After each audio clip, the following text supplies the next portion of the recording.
नाजरीन आदाब, आपकी बात से मैं अरशद जमाल। आज हमारे स्टूडियो में समाजवादी पार्टी के राष्ट्रीय सचिव जनाब अखिलेश कटियार साहब तशरीफ़ फरमा हैं, तो मेरी गुजारिश पर आप यहाँ तशरीफ़ ले आए हैं। आज हम आपकी बात में आपसे कुछ बातें करेंगे, कुछ सवालात, कुछ बातचीत। हालांकि मैंने जो थोड़ी देर तक आपसे मेरी मुलाकात हुई डाक बंगले में, जो थोड़ी देर तक मेरी बातचीत हुई, तो उस बातचीत से मैंने अंदाज़ा लगाया कि कटियार साहब सिर्फ एक पॉलिटिकल व्यक्ति ही नहीं हैं, बल्कि कटियार साहब सामाजिक दृष्टिकोण से भी बहुत तमाम पहलुओं पर नज़र रखते हैं, कारोबारी दृष्टिकोण से भी तमाम पहलुओं पर नज़र रखते हैं और बहुत सारी जो दूसरी बातें हैं उन पर भी नज़र रखते हैं। आपका ताल्लुक़ पसमानदा तबक़ात से है और हमेशा आवाज़ बुलंद करते रहते हैं कि जिन लोगों को जिनका हक़ नहीं मिल पाया है उन्हें उनका हक़ मिले, और जो लोग भी पिछड़े हुए हैं उन्हें भी अगली सफ़ में कैसे खड़ा किया जाए। तो कटियार साहब, आपकी बात में आपका बहुत स्वागत है जी। बहुत बहुत धन्यवाद। तो सबसे पहले तो मैं ये जानना चाहता हूँ कि राजनीति में कैसे आना हुआ आपका? मैं हमेशा से ये मानता रहा जी, राजनीति एकमात्र वो माध्यम है जहाँ पे उन लोगों के लिए आप काम कर सकते हैं जिन लोगों के लिए लोकतंत्र ज़मीन पे उतारा गया जी। मेरा वास्ता भी गांव के छोटे किसान से है, छोटे जो 3-4 बीघे वाले किसान थे। परिस्थिति से मुझे अवसर मिला तो मैंने कुछ अपना जीवन सुधारा, परिवार को आगे लेके आए, और वो परिस्थिति बस मुझे मिला था। और ये मान्यता मेरे मन में मजबूत हुई कि अगर हमें अवसर मिला और हम समाज की मुख्य धारा का हिस्सा बन सके, तो और वो लोग जो गांव देहात में जन्मे हैं, जिन्हें अच्छी शिक्षा नहीं मिली या अच्छी परवरिश नहीं मिली, अगर सरकार अपने दायित्व को निभाए तो वो सब लोग भी राष्ट्र को मजबूत करने में भूमिका अदा कर सकते हैं। ये विचार मुझे राजनीति में लेके आया। यानी राजनीति में आप सेवा भाव से आए हैं, राजनीति में कुछ बनना या कुछ कमाई का एक जरिया बनाने के लिए राजनीति में आप नहीं आए? मैं राजनीति में आया हूँ, सेवा भाव शब्द ठीक नहीं है। मैं राजनीति में, भारत में जो लोकतंत्र है जी, अपने लोगों के अधिकारों के लिए लड़ने आया हूँ मैं। वाह। मैं इस देश को वो बनाना चाहता हूँ जो अंबेडकर ने सोचा था, जो अब्दुल कयूम अंसारी साहब का सपना था, जो पेरियार का सपना था, जो लोहिया का सपना था। क्योंकि आज़ादी जब हमें मिली तो ये कहा गया कि अब हम सब लोग मालिक हो गए, अब उत्पादन के स्रोत में भी बंटवारा होगा, अवसर भी हमको समान मिलेंगे, और हजारों साल की जो बेड़ियां थी हमारे ऊपर जो पड़ी हुई थी तन पे और मन पे, वो बेड़ियां खुल गई हैं, अब हम सब दौड़ेंगे। लेकिन जब 40-50 साल की राजनीति के बाद हमने कहा कि नहीं, ये बेड़ियां खुली नहीं है, ये तो दावा हुआ है, बेड़ियां तो आज भी वैसे ही हैं, तो मैंने कहा कि इसे तोड़ना है और सच्चा लोकतंत्र जमीन पर उतार के हम आने वाली पीढ़ियों को इसे और सुंदर भारत बनाने के लिए उन्हें हम सौंप के जाएं, इसलिए हम राजनीति में। बेसिक एजुकेशन आपकी कहाँ से हुई और कैसे हुई, थोड़ा सा उसके बारे में बताइए। बेसिक एजुकेशन मेरे गांव के स्कूल का, मैं 12वीं पास आदमी हूँ। अच्छा। गांव के स्कूल का। इसके बाद मेरे पास पढ़ने लिखने के पैसे नहीं थे, तो हम कुछ रोजगार वगैरह की तलाश में, नौकरी वोकरी की तलाश में हम दिल्ली चले गए। अब दिल्ली गलियाँ राजनीतिक है, जवाहरलाल नेहरू जैसे इंस्टीट्यूट, संस्थान है JNU के, तो वहाँ जो हमारी भूख थी कि नहीं यार कुछ तो बदल सकता है, ये शुरुआत का एक बहुत छोटा सा वाक़या अंसारी साहब आपके साथ में ज़रूर साझा करना चाहता हूँ। जी, बेशक। हम गांव से निकल के गए तो हम तो गांव के थे, तो मुझे लगता था जो पढ़े लिखे अच्छे परवरिश लेके जो लोग आए हैं, हमें लगता था नहीं यार, इंसानों में भी दो जाति है। वो जो गैर बराबरी का जो व्यवहार और बर्ताव और जो नजरिया था, मुझे लगता था नहीं यार, ये ठीक नहीं है, किसी लिहाज से हम कम नहीं है, हमको अवसर नहीं मिला है, और हम जैसे जो करोड़ों लोगों को अवसर नहीं मिला था। मैं कहता था जीवन भर लड़ूंगा तो नहीं के लिए, और हमने वहाँ रह के ये साबित किया कि जन्म से ये तय नहीं होगा कि कौन कितना काबिल है, कौन कितना नालायक है, ये तो कर्म से ही तय होगा। हम और अपने से क्या मुराद है आपकी? आप बात ये जो कह रहे हैं, हम का मतलब है जो वो लोग जिन्हें अवसर नहीं मिला अच्छी शिक्षा का, जिनको सब समाज का वो हिस्सा बन सके, उस पर किसी तरीके का सरकार का कोई रोल जिनके जीवन में नहीं था, उस तरीके की तादाद भारत में 90% लोगों की है। यानी जो पसमानदा लोग थे, पिछड़े हुए जो पसमानदा लोग जिन्हें अपना हुकूक जो नहीं पीछे मिले। छूट गए या जो पीछे कर दिए गए, हाँ, जिनका हक मिला नहीं या जिनका हक लूट लिया गया, उन लोगों के प्रति जो इस देश के शासक वर्ग, जो कुलीन लोगों का जो नजरिया था, जो उन्हें दोयम दर्जे का नागरिक समझते थे, ये उनकी समझ और ये मान्यता हमें हर पल बगावत करने के लिए मजबूर करती थी। आप रहने वाले तो कानपुर के हैं, लेकिन राजनीति की शुरुआत आपने की है बिहार से। वो क्या है मामला, किस पार्टी से जैसे राजनीति की शुरुआत की, तो पहले किस दल को आपने चुना और क्यों चुना? शोषित समाज दल था एक, जो जगदेव बाबू कुशवाहा और रामस्वरूप वर्मा का बनाया हुआ था। वो जो किताबें हम लोग जब सर्किट हाउस में बैठे थे, तो उन किताबें उन्हीं लोगों की लिखी हुई थी। हम ये मानते थे कि बड़ा दल वो होता है जो बड़े तबके की बात करे जी, वो बड़ा दल है जी। अच्छा दल वो है जिसकी नीतियां अच्छी हों, तो वो उनके साथ हमने शुरुआत की। फिर मुझे अवसर मिला गुजरात में पाटीदारों पर लगे हुए कलंक को मिटाने का। अच्छा। मैं गुजरात गया, वहाँ पे हार्दिक पटेल नाम का एक नौजवान हाँ। मोदी की नीतियों के खिलाफ संघर्ष कर रहे थे, और गोधरा में जो और गुजरात में जो दंगे हुए, उन दंगों में हमेशा लाठी जो है और भाला पटेलों के हाथ में ही थमा दिया जाता था। मैं भी जात से पटेल हूँ। जब उनका आरएसएस और भाजपा के खिलाफ जो उनकी भाव दिखा, तो मुझे लगा कि नहीं, इस बात को और मजबूत करने की ज़रूरत है। और जो यहाँ पे ये कहा जाता है कि मुसलमानों के खिलाफ ये जो पाटीदार लोग करते हैं, ऐसा नहीं है। उनको भड़का के आरएसएस अपने षड्यंत्र से पाटीदारों का उपयोग करती थी। तो मुझे लगा कि इस बात को यहाँ पे साबित करना है कि किसान वर्ग, सरदार पटेल के वंशज और शिवाजी के जो उनके खून के जो लोग हैं, वो सभी धर्मों में बराबर आस्था रखते हैं, वो सभी धर्म के लोगों से प्रेम करते हैं। और धर्म तो व्यक्तिगत आस्था का अंग है। हम तो कुदरत में भरोसा करने वाले लोग हैं। आपको पैगंबर हजरत मोहम्मद साहब की बात अच्छी लगी, आपने उस रास्ते पे चल लिए। हमें कृष्ण की बात अच्छी लगी, हमने वो रास्ता चला। लेकिन हम हैं भाई भाई, और भारत का संविधान जो है सभी धर्मों के लिए बराबर आस्था और विश्वास रखने की परमिशन देता है। तो इसलिए पाटीदार किसी धर्म और मजहब के खिलाफ नहीं है। इसलिए मैं गुजरात रहा, और वहाँ आरएसएस और भाजपा के खिलाफ मैं 2.5 साल लड़ाई लड़ा। और इसके बाद में जब वो लड़ाई वहाँ उस मुकाम पे पहुँची, तो फिर हम लोग उत्तर प्रदेश में आ गए। तो आपने समाजवादी पार्टी ज्वाइन की, तो आखिर समाजवादी पार्टी में क्या दिखा? आपने क्यों समाजवादी पार्टी ज्वाइन की? समाजवाद एकमात्र वो रास्ता है कि जो वर्ण संघर्ष और वर्ग संघर्ष को एक साथ हल करते हुए गुत्थी जो है यहाँ पे समाज की, रोटी की लड़ाई और इज्जत की लड़ाई। अंसारी साहब, लड़ाइयाँ तो समाज में दो ही हैं, या तो इज्जत की लड़ाई है या रोटी की लड़ाई है। बेशक। तो इज्जत की लड़ाई को हम कहते हैं वर्ण संघर्ष, और जो रोटी की लड़ाई है उसे कहते हैं वर्ग संघर्ष। वर्ग संघर्ष और वर्ण संघर्ष का एकमात्र उम्मीद समाजवादी विचार है, और उसके नेता अखिलेश यादव हैं। हम एक बात को हमेशा मानते हैं कि किसी भी अच्छे नेता होने के लिए वो एक अच्छा इंसान होना बहुत ज़रूरी है। अखिलेश यादव एक बहुत बेहतरीन इंसान है, और जितने बेहतरीन इंसान हैं उतने ही वो बेहतर नेता है। इसलिए मुझे लगा कि अपना राजनीतिक जीवन मुझे उनकी ताकत के साथ अपने को खड़ा करके और आगे ले जाना। कब ज्वाइन किया आपने समाजवादी पार्टी? 8 फरवरी 2019 को। तो 2019 और 2021 चल रहा है, यानी 2 साल 2.5 साल लगभग हुए 2.5 साल आपको। में जी। तो 2.5 साल की मुद्दत में ही आप एक साधारण सदस्य से उठते हुए राष्ट्रीय सचिव तक पहुंच गए। आखिर ये सफ़र इतने कम मुद्दत में इतना जल्दी आपने कैसे तय कर लिया? समाजवाद में एक बात कहा जाता है कि समाजवाद में जो समाजवादी विचार है वो नेता होता है। हमारा नेता समाजवादी दर्शन है, और पद उस दर्शन को जमीन पे उतारने के लिए दिए जाते हैं। पदों में हमारा कोई बहुत विश्वास नहीं है। कोई जिम्मेदारी जो दे दी वो निभाए।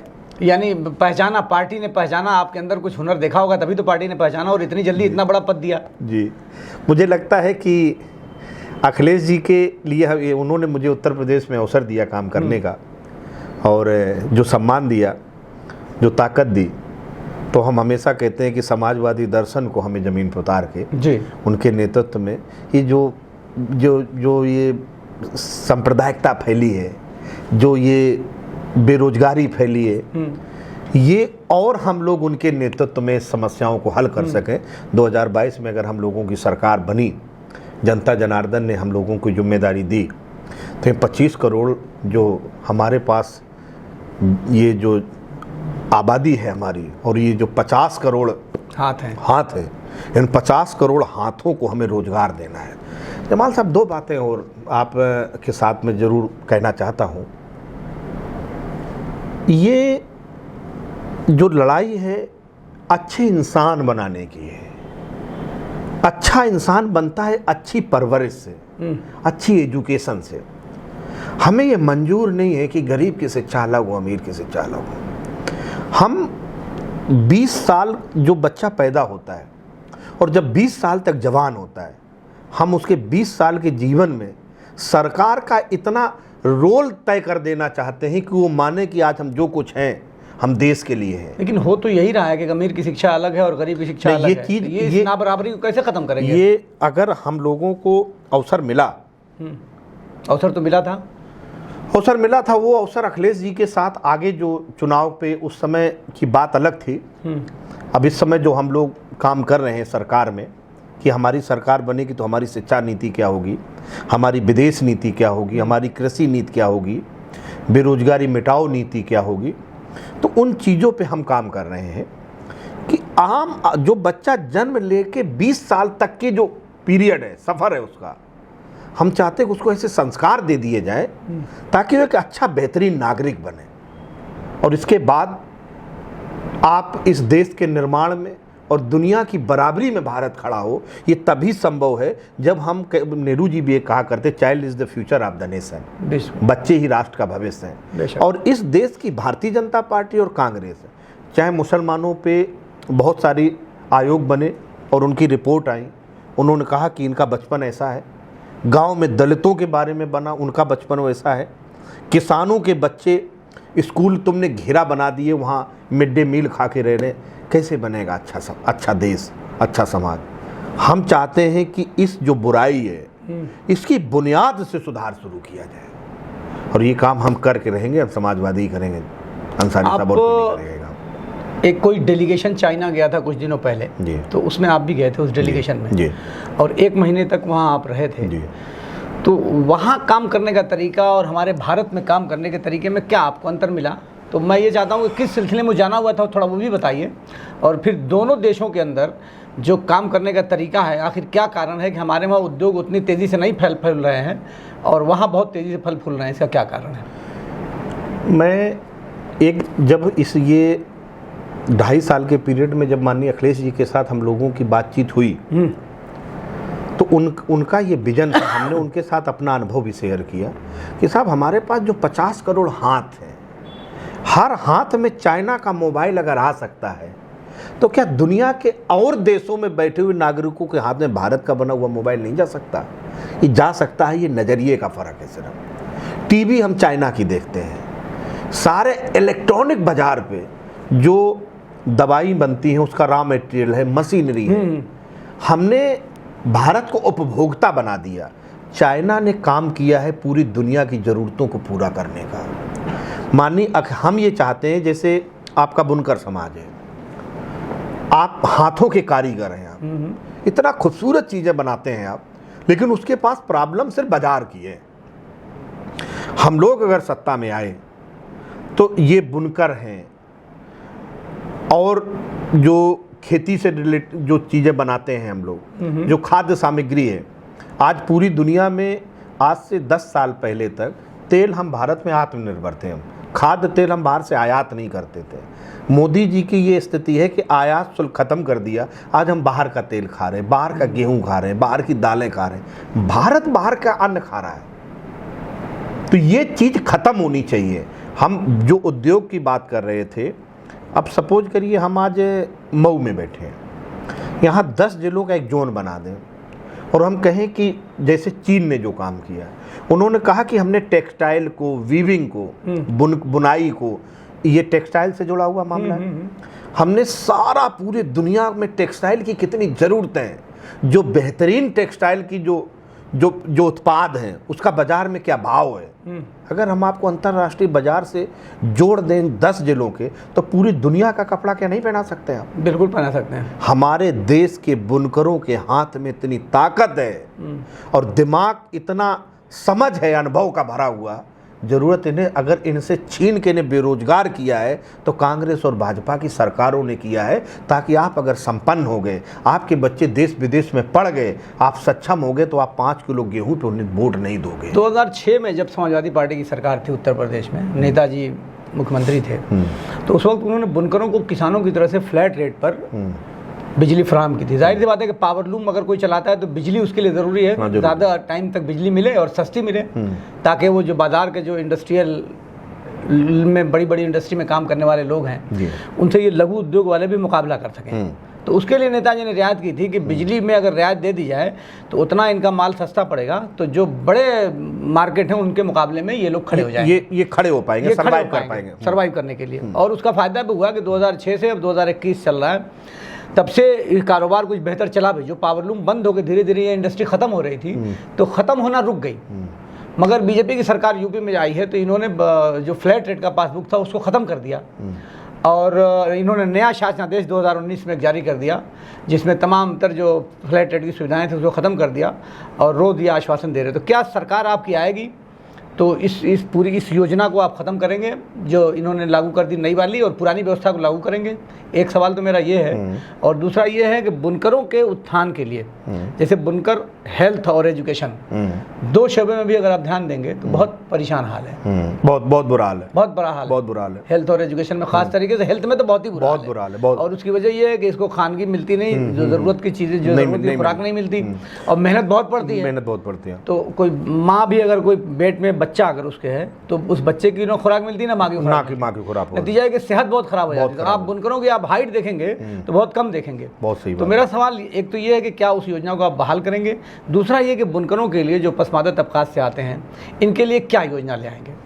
2 बातें आपने बड़े गंभीर सवाल किए खान साहब। पहली तो जो फ्लैट रेट की बिजली है, ये तो योजना हम लेके आएंगे ही आएंगे।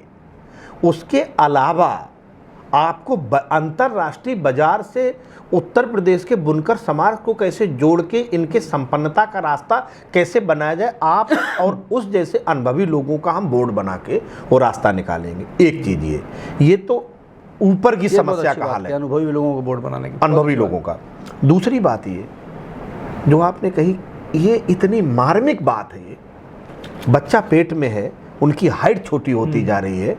ये जो विकसित जो शरीर का एक विकास का तरीका है अंसारी साहब, कि हम जो भोजन लेते हैं, जब शरीर की ज़रूरतें भोजन पूरा कर लेता है तब दिमाग को एनर्जी देता है। ये विकास, शरीर का विकास ऐसे होता है। माँ के पेट में उसे भोजन नहीं मिल रहा है, बच्चे को कुपोषित है, और जब पैदा हुआ तो स्तन से दूध भी नहीं मिल रहा है पूरा, क्योंकि माँ को खुराक नहीं मिली। उससे हमारी जो आने वाली पीढ़ियाँ हैं वो बुनकर नहीं, दलितों की भी, किसानों की भी। और अगर हमारे नेता को अवसर मिला तो अंसारी साहब एक वादा कर रहा हूँ आपके सामने जी, कि इस राज्य में एक भी कुपोषित बच्चा पैदा नहीं होगा। बहुत उम्दा। एक भी कुपोषित बच्चा पैदा नहीं होगा। तो क्या ये बात आप जो घोषणा पत्र आएगा उसमें डालेंगे? बिल्कुल, घोषणा पत्र में नहीं, मंच से बोल रही है, रिकॉर्ड आप कर रहे हैं हमारी बात। एक भी बच्चा कुपोषित नहीं पैदा होगा, और इसकी जिम्मेदारी सरकार की होगी। हम जो सेक्टर बनाएंगे, जो स्वास्थ्य अधिकारी होगा, उसकी जिम्मेदारी होगी एक भी बच्चा हमें कुपोषित नहीं चाहिए। भारत में, उत्तर प्रदेश में एक भी कुपोषित बच्चा हम नहीं चाहते हैं। हम एक स्वस्थ उत्तर प्रदेश बनाना चाहते हैं। पूरी दुनिया की ज़रूरतें उत्तर प्रदेश के लोग पूरा करें, वो बनाना चाहते हैं। और जो बोर्ड बनाना और विकास के और सारे मॉडल हैं, हम चाहते हैं कि ये जो हिंदू, मुस्लिम, पिछड़ा, दलित, ये समस्याएं हैं खाली बैठे लोगों की। आपने खाद्य सामग्री भी आयात कर ली, आपने औद्योगिक उत्पाद भी आयात कर लिए, फिर ये 130 करोड़ लोग क्या लड़ने भर के लिए आपने रखे हैं? इन हाथों को काम नहीं देना चाहते हैं। भारत में बहुत गलत लोग शासन कर रहे हैं, उनके पास कोई विजन नहीं है। वो बस बैठे हैं पूंजीपतियों के दलाल बन के। एक तरफ गरीबी नीचे जाती जा रही है और कुछ पूंजीपति चंद ऊपर जा रहे हैं। ये हर उस राज्य में होता है, हर उस देश में होता है जहाँ पे सरकार गैर जिम्मेदार होती है। हमें लगता है कि हम सब लोग ये कलंक मिटा के इस दुनिया से जाएंगे। ना बराबरी का, गैर बराबरी का। अभी जैसे बुनकरों की आपने बात की तो एक बात मुझे और याद आ गई कि एक स्कीम है सरकार की जो समाजवादी पार्टी की सरकार में ही लागू हुई थी, अखिलेश जी जब थे मुख्यमंत्री, के आकस्मिक निधन पर किसी के भी किसी किसान के आकस्मिक निधन पर 5 लाख रुपए का बीमा जी देते थे। तो बुनकर को उसमें शामिल नहीं किया गया, जबकि बुनकर भी उसी जुमरे में आता है जी। और आए दिन होता है कि लूम चला रहा है तो कभी किसी महिला का दुपट्टा फंस गया, उसकी मौत हो गई, कभी किसी का और चोट लग गई, कोई और घटना हो गई। तो बुनकरों की भी अक्सर पावर लूम चलाने के दौरान में मौत हो जाती है। हाँ, कोई महीना ऐसा नहीं जाता कि एक आध घटना सुनने को ना मिले। तो आखिर बुनकरों को उसमें शामिल क्यों नहीं किया गया, या आज सरकार बनेगी तो क्या उसको शामिल कराएंगे? बुनकरों को भी शामिल होना चाहिए। क्यों छूटा? हमने आपसे कहा कि अनुभवी लोगों का बोर्ड बनना चाहिए। सरकार की नीयत का इसमें सवाल नहीं है, ये तकनीकी कारण से कोई कमी रही होगी। ये 2 चीज़ें होती हैं अंसारी साहब, हम किसी नेता में जब हम समझते हैं तो उसकी नीयत का हम अच्छाई बुराई ढूंढने से पहले हम उसकी नीयत की अच्छाई बुराई चेक करते हैं कि इसकी नीयत कितनी ईमानदारी भरी है। अखिलेश यादव जी के साथ नीयत में समस्या नहीं थी। बुनकर ही नहीं, और कारीगर हैं, बढ़ई हैं, लोहार हैं, और जो कारीगर जातियां हैं, हम चाहते हैं कि ये सुविधाएं उनको भी शामिल हो कि अगर काम के दरमियान किसी की मौत हो तो उसको भी 5 लाख का बहुत मिलना चाहिए। हम इसके पक्षधर हैं। और हम ये बात बहुत अच्छी कही कि कोई भी योजना बनाएंगे तो उसमें अनुभवी लोगों से मशवरा करने के बाद योजना को हम ले आएंगे पटल पे, तब ज़्यादा व्यवहारिक बनेगी। हो क्या रहा है, सबसे बड़ी प्रॉब्लम यही है। आपने इतनी ये बेहतरीन बात कही है कि इसकी डिमांड हम लोग बहुत सालों से कई सरकारों में कह चुके हैं कि आप बुनकरों के लिए या जिस समाज के लिए भी जो योजना बनाते हैं तो उसमें IAS अधिकारी बैठ के उसको नहीं ठीक से समझ सकते। उस बोर्ड में जो आप बोर्ड बनाते हैं या जो भी उसके लिए जो कमेटी गठित करते हैं तो उसमें उस समाज के लोगों का होना जरूरी है। तो अगर इस पर भी क्या आप नज़र रखेंगे कि जिस भी तरह के आप काम करना चाहते हैं तो उस समाज के लोगों को भी उस बोर्ड में शामिल करेंगे? आखिर ऐसा होता क्यों है? पहले तो ये बड़ी दिलचस्प बात है। ये हमारा IAS है जी, तो IAS जो है वो जब घर से निकलता है तो उसके घर का दरवाज़ा भी एक वर्कर खोलता है, वो अपने घर का दरवाज़ा नहीं खोलता अंसारी साहब। फिर जब गाड़ी में बैठने जाता है तो वहाँ एक ड्राइवर उतर के खोलता है, जब लिफ्ट में जाता है तो बटन भी एक आदमी उसकी दबाता है। ये उन लोगों के द्वारा नीतियां बनती हैं, उन लोगों के भविष्य की जो सारे दिन मेहनत करते हैं। यहाँ 2 वर्ग है, एक मेहनत में जिसका अटूट विश्वास है और जो मेहनत से नफरत करता है। मैं इस फर्क को ख़त्म करना चाहता हूँ। मैं चाहता हूँ मेहनत कश की नीतियाँ भी मेहनत कश बनाए। अगर पॉलिसी मेकिंग में सबसे बड़ी प्रॉब्लम यही देखने को मिली है कि पॉलिसी मेकिंग में जिनके लिए पॉलिसी बनाई जाती है वो शामिल ही नहीं होता। तो आप जो बात कह रहे हैं अगर ऐसा होता है तो मैं समझता हूं कि ये सही सरकार की योजना का सही लाभ आम जनता तक पहुंच पाएगा, ये बहुत बेहतर होगा। मैं ये चाहूँगा कि जो किसी भी सत्ता में जब कोई सरकार बनती तो जो चाटकार लोग जो घेर के सारी चीज़ों का सत्यानाश करने का ठेका जो उठा लेते हैं, मैं चाहता हूँ जैसे इस समय किसान आंदोलन चल रहा है और किसानों से बात करने वो लोग जाते हैं जिन्हें किसानी का नहीं पता है, क्या खाक बात करेंगे? भाई बुनकरों की हमें बात करनी है, हमें प्लास्टिक उद्योग चलाने वालों की बात करनी है, हमें फर्नीचर लकड़ी के उद्योग वालों की बात करनी है, तो मुझे वो आदमी चाहिए जिसने 10-5 साल लकड़ी में काम किया हो, उसे पता हो कि एक कारीगर की समस्या क्या है और उसके जीवन में बेहतरी कैसे लाई जा सकती है। तो हम इस चीज़ का कोशिश करेंगे कि ये बुराइयां हम दूर कर सकें। कटियार साहब से जब मुलाकात हमारी हुई तो बातचीत में ये मुझे महसूस हुआ कि आप एक बेहतर और कामयाब राजनीतिज्ञ ही नहीं हैं बल्कि आप एक बेहतरीन इंसान हैं जो समाज में हो रहे हालात पे पूरी नज़र रखते हैं। तो इसलिए हमारी अब तक बातचीत का सिलसिला बहुत ज़्यादा सियासी नहीं हुआ था, लेकिन अब हम थोड़ा चंद मिनट सियासी गुफ्तगू भी करेंगे। तो मैं ये जानना चाहता हूँ कि आखिर समाजवादी पार्टी ने ये बात क्यों तय की कि बड़े दलों के साथ कोई समझौता नहीं करना है, छोटे दलों के साथ समझौता करना है? बड़े दलों के साथ समझौता नहीं करना है, ये अब कांग्रेस को कैसे बड़ा दल कहा जाए?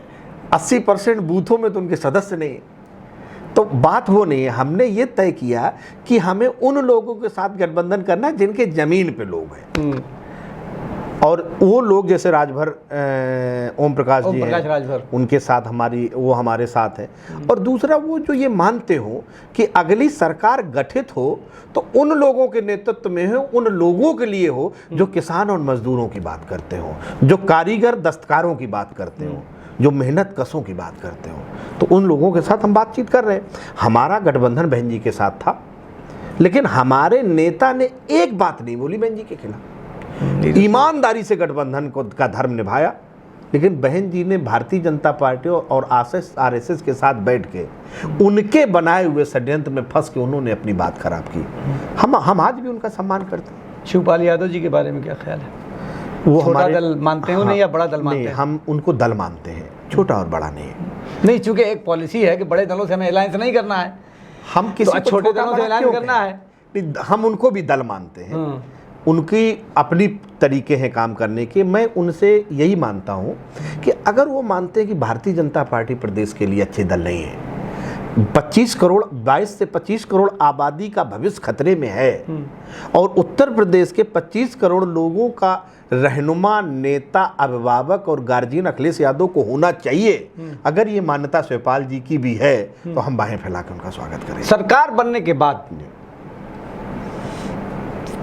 वरीयता जो प्रथम होगी वो क्या होनी चाहिए? बहुत सारी योजनाएं जो आपकी अच्छी योजनाएं थी उन्हें बंद कर दिया बीजेपी ने, बहुत सारे शहरों के नाम बदल दिए। ये एक तो जो एक अविश्वास का वातावरण बन गया है समाज में, ये चीज़ पहले दौर पे इस पे हमें हमारे नेता की पहली प्राथमिकता है कि ये भाईचारा, समाज में एक भरोसा, जो सिस्टम है सरकारी, ये माना जाए कि नहीं ये पूरी तरह सरकार के कंट्रोल और ये आप लोगों के लिए है। पहली प्राथमिकता है कि जो संविधान की मूल भावना है, by the people, for the people, of the people, जनता का राज जनता के द्वारा जनता के लिए, जनता के लिए, ये पहला मकसद है हमारा। दूसरा, जो स्वास्थ्य सेवाएं, लॉ एंड ऑर्डर बुरी तरह ठोक दो, मार दो, तो ये सब चीज़ें खत्म हो, रियल में जनता की सरकार है ये महसूस हो, कार्यालयों में काम हो। पहला हमारा लगता है कि ये पहले 15-20 दिन में किसानों में देखिए क्या बुरा हाल है, जानवर कहीं चर रहे हैं, कहीं है कुछ है, खेती का कृषि उत्पाद है वो खरीदे नहीं जा रहे, तो ये बहुत अराजकता का वातावरण समाज में है। तो इस चीज़ को आते ही हमें पहले ठीक करना है। अच्छा, मुसलमान काफ़ी इस सरकार में, इस सरकार की जो तरीका रहा है काम करने का कि अगर उसी घटना में अगर कोई माइनॉरिटी के समाज से ताल्लुक़ रखता है तो उनके कार्रवाई का तरीका अलग होता है, अगर दूसरा कोई आंदोलन करता है तो उसमें कार्रवाई का अलग तरीका होता है। जैसे कि किसान आंदोलन भी चल रहा है और आपने देखा होगा कुछ दिनों पहले एनआरसी को लेकर भी आंदोलन चल रहा था, तो वो भी तो एक आंदोलन ही था। बिल्कुल आंदोलन था और तो कुछ था नहीं, बिल्कुल। तो उस आंदोलन को लाठी और गोली के बल पे क्यों रोका गया?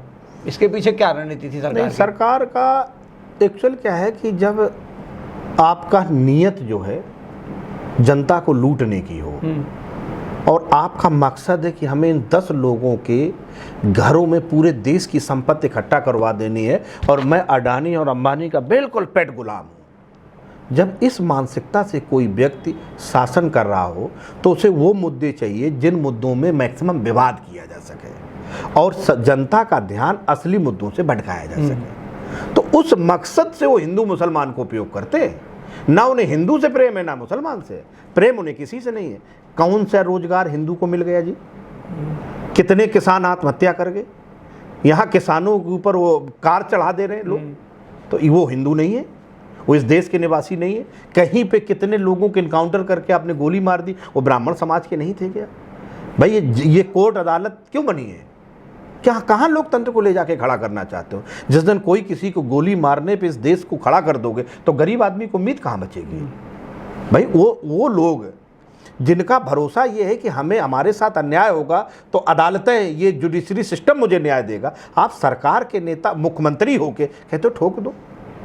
तो ये सिर्फ इसलिए कि लूटने वाले लोगों की लुटाई होती रहे, इसलिए भ्रम के तौर पे दूसरे तरीके का नाटक करते और इनका कोई मकसद नहीं हिंदू। तो ये मैसेज जो दूसरा वर्ग है जो अक्सरियत में है, जिसको लुभाने के लिए एक वर्ग के साथ अन्याय हो रहा है, तो आखिर ये मैसेज उनको क्यों नहीं जा रहा है कि आपके भी यही तैशी नहीं है? नहीं, मैसेज है, तभी तो सिख आंदोलन कर रहे हैं, किसान आंदोलन कर रहे हैं, बेरोजगार नौजवान आंदोलन कर रहे हैं। आंदोलन तो चारों तरफ हो रहा है और कोई वर्ग नहीं है। देश बेच रहे हैं और 2 गुजराती देश खरीद रहे हैं, यही चल रहा है। उसके लिए जो कुछ भी वो आराम से चलता रहे, उसके लिए जो करना पड़ता है वो कर देते हैं। ये आप सुन रहे थे अखिलेश कटियार साहब को, जो समाजवादी पार्टी के राष्ट्रीय सचिव हैं, आपकी बातों से आपने महसूस किया होगा कि आप ये पैगाम मैसेज देना चाहते हैं कि जो नाबराबरी है, नाबराबरी कहीं फैलाई जा रही है और कहीं धर्म के नाम पर लोगों को बांटने की कोशिश की जा रही है। तो ये सिर्फ लोगों का जहन बांटने के लिए सब किया जा रहा है, न कि ये किसी के हमदर्द हैं। ये किसी के भी हमदर्द नहीं है। और आने वाले दिनों में आपका कहना ये है कि जनता सब बात को समझ रही है और आने वाला जो चुनाव है उस चुनाव के नतीजे इस बात को साबित करेंगे कि जनता ने समझ लिया और उन्हें सत्ता से बाहर करेंगे। अब आने वाले दिनों में देखना है कि आपकी बात कहाँ तक सही होती है। आप देख रहे हैं आपकी बात, मैं अरशद जमान।